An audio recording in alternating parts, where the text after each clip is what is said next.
आताची सगळ्यात मोठी बातमी समोर येते। 5 लाखांपेक्षा अधिक पाकिस्तानी मुलींचं भारतामध्ये लग्न झाल्याची माहिती भाजप खासदार निशिकांत दुबे यांनी एक्स या सोशल मीडिया अकाउंटवरून दिली आहे। भारतामध्ये घुसलेल्या मुलींना अद्याप भारताचं नागरिकत्व मिळालेलं नाही असंही समजते। तर या सगळ्या संदर्भात निशिकांत दुबे यांनी एक महत्त्वाचं ट्विट केलेलं आहे। 5 लाखांपेक्षा अधिक पाकिस्तानी मुलींचं भारतामध्ये लग्न झाल्याची माहिती भाजप खासदार निशिकांत दुबे यांनी एक्स या सोशल मीडिया अकाउंटवरून शेअर केली आहे। दरम्यान भारतामध्ये घुसलेल्या या मुलींना अद्याप भारताचं नागरिकत्व मिळालेलं नाही।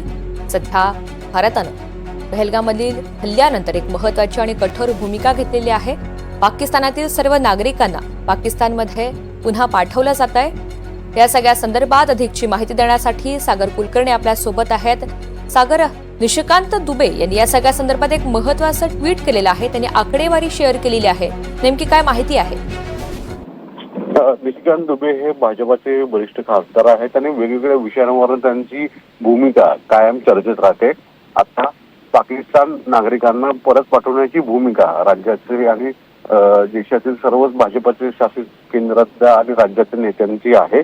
अशा परिस्थितीत केंद्रीय गृहमंत्री अमित शहा यांनी भूमिका मांडली आणि त्यानंतर राज्याचे मुख्यमंत्री आणि गृहमंत्री देवेंद्र फडणवीस यांनी सुद्धा भूमिका मांडली आहे की राज्यात जे जे पाकिस्तानी नागरिक आहेत त्यांना परत त्यांच्या देशात पाठवलं जाणार आहे। कुठल्याही व्यक्तीला इथे थांबवलं जाणार नाही। असं 5 लाख साधारणतः महिलांनी ज्या पाकिस्तानी नागरिक आहेत त्यांनी भारतीयांशी लग्न केलेलं आहे। त्यामुळं खरंच आतंकवाद हा कुठपर्यंत पोहोचलेला आहे आणि तो कसा सामना करणार असा प्रश्नचिन्ह उपस्थित केलेला आहे।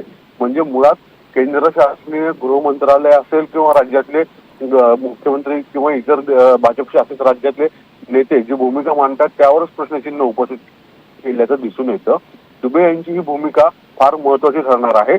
एका बाजूला पाकिस्तान नागरिकांना इथून हुसकावून काढून बाहेर काढण्याची भूमिका भाषा भाजपाचे नेते करतायत, पण दुसरीकडे मात्र ते सत्य कितीपर्यंत उतरेल याविषयी मात्र शंका उपस्थित स्वतः भाजपाचे खासदार करताना दिसून येतात। निश्चित ही आकडेवारी चिंताजनक आहे आणि या सगळ्या संदर्भात आता केंद्र सरकार समोर सुद्धा मोठं आव्हान असणार आहे।